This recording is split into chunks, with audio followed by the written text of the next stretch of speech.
Cerebro activo, vida feliz. Un cerebro activo te asegura una vida feliz. Por lo tanto, como dice la doctora Wendy Suzuki, autora de este libro, activarlo es la clave. Aquí aprenderás cómo funcionan los pensamientos de la mente y cómo la puedes desarrollar y ejercitar. Aprendamos juntos cómo tener un cerebro sano y exitoso. Conociendo el cerebro. La primera vez que alguien ve un cerebro humano conservado, es una experiencia hipnotizante. No importa si a uno le causa atracción o repulsión, es algo que jamás se olvida. El cerebro es la estructura más compleja del cuerpo humano. Este órgano determina todas nuestras capacidades sensoriales y cómo reaccionamos al mundo que nos rodea. La gran complejidad se da por la composición del tejido, neuronas y glía. Las neuronas se dividen en su cuerpo principal, o soma, receptor de entrada o dendrita, y estructura de salida, llamada axón. La glía proporciona el entorno ideal para que se logre la comunicación cerebral y así eliminar los restos de células muertas. El hecho de que el cerebro tenga respuestas a interacciones exteriores y aprenda de ellas se denomina plasticidad cerebral. Este término hace referencia a que las neuronas pueden ser modificadas y reconectadas según los nuevos aprendizajes. Los estímulos provocan el crecimiento cerebral, mientras que la falta de ellos reduce su tamaño. Por ello, la mejor manera de aprender algo es estudiarlo y explicarlo a alguien más.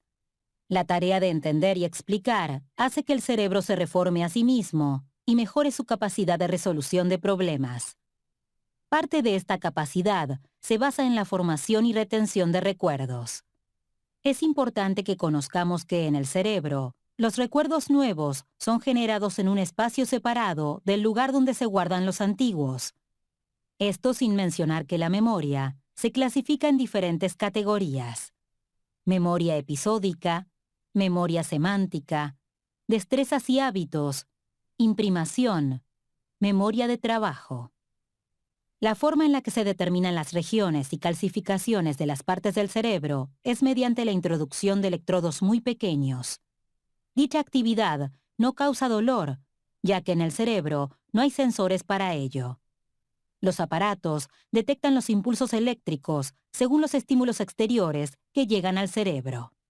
Los estímulos forjan algo llamado memoria declarativa, basada en las experiencias y los hechos.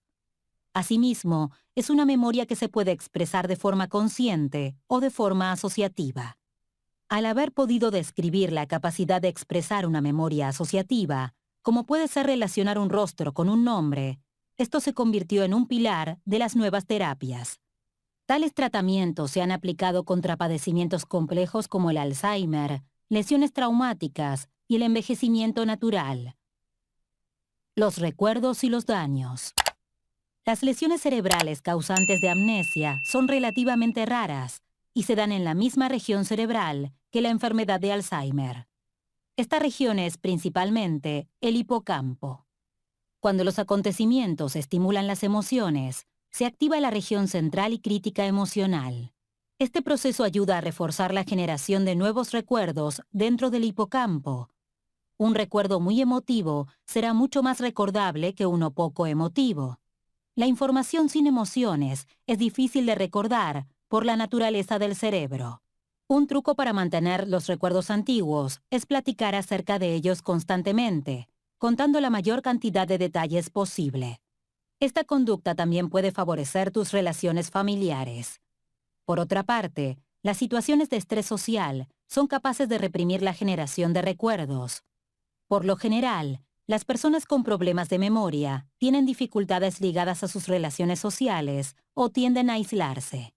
La más notable es la falta de seguridad al momento de entablar una relación de pareja. A pesar de que la interacción social pueda ser contraproducente, las relaciones exitosas resultan ser un recurso valioso para lograr recuerdos emocionales fuertes. La repetición de las interacciones, su asociación con objetos o situaciones que ya se conocen, la resonancia emocional y la novedad son focos críticos para forjar un recuerdo duradero. El alimento como forma de estrés. Cuando una persona comienza a estresarse porque no recuerda algo o ha olvidado una cosa importante, es natural que su cerebro exija una compensación para relajarse. Una de las formas más comunes de lograrlo es aumentando la cantidad de alimentos ingeridos. Generalmente los alimentos son elegidos por su sabor, pero en realidad son comidas que tienen grandes cantidades de carbohidratos. Por esta razón, la gente estresada aumenta de peso y sus cerebros aprenden a relajarse con comida poco saludable. El detalle es que ese tipo de alimentación sí afecta la conducta cerebral. Es un engaño creer que uno es capaz de controlarse a sí mismo. La fuerza de voluntad requerida para eso es enorme. Lo mejor es apoyarse en alguien que te ayude a cambiar tus hábitos de vida. Hacer ejercicio y cambiar la dieta es fundamental. Algo que puedes hacer para reducir la ansiedad y el estrés y que no derive en comer es hacer ejercicio. Al realizar una actividad física de forma intensa, el cerebro recibe hormonas que lo relajan y lo activan. El ejercicio hará que tu cerebro trabaje con plenitud. Existe una estrecha relación entre el ejercicio físico y el estado de ánimo cerebral. Actualmente, se sabe que los estados anímicos anómalos se deben a una intrincada relación entre las diferentes estructuras cerebrales y una compleja mezcla de químicos. Parte fundamental de esta mezcla de químicos es la presencia de endorfinas. Ahora bien, ya que entendimos las bases de la complejidad emocional del cerebro, hablemos del siguiente tema: la interacción social positiva. La idea fundamental es no rechazar las propuestas de amigos y gente cercana de confianza para salir de casa. Explorar un entorno desconocido con una mente activa y optimista puede hacer una gran diferencia. Conocer gente nueva en un ambiente poco controlado es suficiente para desquiciar a cualquier persona que dude de sus habilidades sociales. Sin embargo, debe darse ese salto de fe. Si el estrés crece demasiado, es prudente retroceder unos pasos y descansar de las actividades sociales. Poco a poco sentirás cómo se estabiliza tu vida social. Hoy sabemos que el estrés no es tan malo. Diversos investigadores han descrito que ligeros niveles de estrés son beneficiosos para la salud. Fortalecen los sistemas inmunitario y cardiovascular. Además, hacen que uno se recupere rápidamente de una lesión. El estrés, un amigo. El estrés es, al final, un mecanismo de alarma vital para evitar los peligros. Está regulado por un sistema compuesto por 3 elementos: el sistema nervioso voluntario, el sistema nervioso automático y el sistema neuroendocrino. Este último es el encargado de liberar las hormonas, como el cortisol y la adrenalina. Estas 2 hormonas se liberan en respuesta a un estímulo dañino para el bienestar de la persona. El cortisol acelera al cerebro y pone en alerta a los sentidos para afrontar el potencial peligro.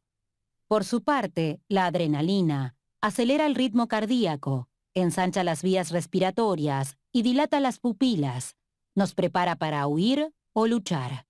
En la modernidad, vivimos dentro de una sociedad que nos provoca un estrés crónico de forma omnipresente. Nuestro sistema antiestrés no distingue entre un verdadero peligro de vida o muerte y el estrés psicológico social. Hoy en día, se percibe un estrés que, aunque se da en niveles menores que cuando hay peligro, es constante y nos mantiene en perpetua alerta. Un efecto del estrés constante a largo plazo es que reduce la regeneración de células del hipocampo, ya de por sí lenta. También disminuye la segregación de la hormona del crecimiento y del tiempo de vida de las células del cuerpo. Como ya hemos mencionado, el ejercicio alivia la presencia de estrés e inclusive combate el uso de drogas. Otra forma en la que el cerebro se relaja es cuando hacemos un acto altruista, ya que este tipo de acciones nos hace sentir mejores personas. El altruismo provoca una mente relajada y desestresada. Esto se debe a que se activa el sistema cerebral de recompensas. La activación de este sistema provoca una sensación agradable, como la que puede dar la fase inicial del amor romántico. Se estimula la liberación de oxitocina y vasopresina, hormonas relacionadas con la actividad social. La estimulación cerebral, enfocada en los centros de placer, está relacionada con ejecutar cosas que soñamos o disfrutar de experiencias nuevas y de gozo. Algunos ejemplos son: comida que disfrutes mucho, hacer el amor, masajes, mirar una competencia deportiva emocionante, hacer tus actividades favoritas, leer un libro interesante. Muchas de estas sensaciones están ligadas con hormonas que también se ven presentes durante el consumo y abstinencia de las drogas. De allí que sea fundamental hacer las cosas de la lista anterior para sobreponerse a los diferentes problemas neuronales. La creatividad y la paz del cerebro. A través de la historia nos han contado acerca de la creatividad del cerebro y lo que ésta promueve. Sin embargo, existen tres grandes mitos que la sociedad ha aceptado. El primero es el hecho de que la creatividad solo se da en el lado derecho del cerebro. Las recientes investigaciones han demostrado que la creatividad se expresa por ambos hemisferios. El segundo mito es que no todos somos creativos. El pensamiento creativo es una variante universal del pensamiento corriente. Lo que ha llevado al desarrollo de este mito es la dificultad para determinar qué soluciones son las mejores y la creencia de que solo las mejores soluciones pueden llamarse creativas. El tercer mito tiene que ver con la concepción de que todas las ideas creativas son originales. La mayoría de los inventores y empresarios dueños de algún imperio económico no crearon su producto. Lo que hicieron fue juntar y experimentar con diferentes versiones de algo existente hasta que fuera funcional y popular. Lo que intentan decirnos las autoras con la revelación de estos mitos es que seamos un poco más optimistas y entusiastas con respecto a la creatividad. El cerebro completo es partícipe de la creatividad, capacidad que todos los humanos pueden practicar y perfeccionar. Un cuarto mito que se ha popularizado es que solo usamos el 10% del cerebro, pero hay evidencias de que lo usamos en su totalidad. Esto se debe a que distintas partes del cerebro se usan en diferentes circunstancias. Sin embargo, en realidad, la mayoría del cerebro se mantiene activa en todas las acciones humanas. Para ejercitar la creatividad y potenciar el uso del cerebro mediante la plasticidad neuronal, las autoras nos recomiendan las siguientes acciones. Pensar en 2 ideas nuevas que faciliten la jornada laboral. Reorganizar la mesa, cambiar objetos de lugar o replantear el orden de nuestras actividades, por ejemplo. Imaginar 2 maneras de racionalizar el orden de nuestro escritorio. Innovar en las actividades de pareja, cambiar los lugares que frecuentamos o ejercitarnos juntos de forma diferente. Cocinar algo nuevo que aporte nuevos ingredientes a nuestros paladares. Todas estas actividades nos aseguran nuevas experiencias, lo que genera plasticidad neuronal. La consecuencia de esta plasticidad es el pensamiento divergente, es decir, pensar en una forma novedosa de utilizar un artículo cotidiano. Un ejemplo claro es el reutilizar un objeto de desecho, darle un uso nuevo. La plasticidad neuronal es un proceso que también requiere de una adaptación cerebral. La meditación es totalmente capaz de conceder el tiempo y el estado necesarios para lograrlo. En conjunto con esta actividad, es interesante tener un mantra adecuado. Así, el cerebro logra respirar y enfocarse en el proceso biológico que lo mejora. Notas finales. La plasticidad neuronal es la base con la que el cerebro se desarrolla y requiere de estímulos constantes para lograrlo. Se puede tener éxito al ejercitarse física y mentalmente, relajar el cerebro y exponerlo a nuevas experiencias. Es posible pasar de una vida infeliz a una feliz teniendo un deseo de mejorar, con trabajo duro y perseverancia.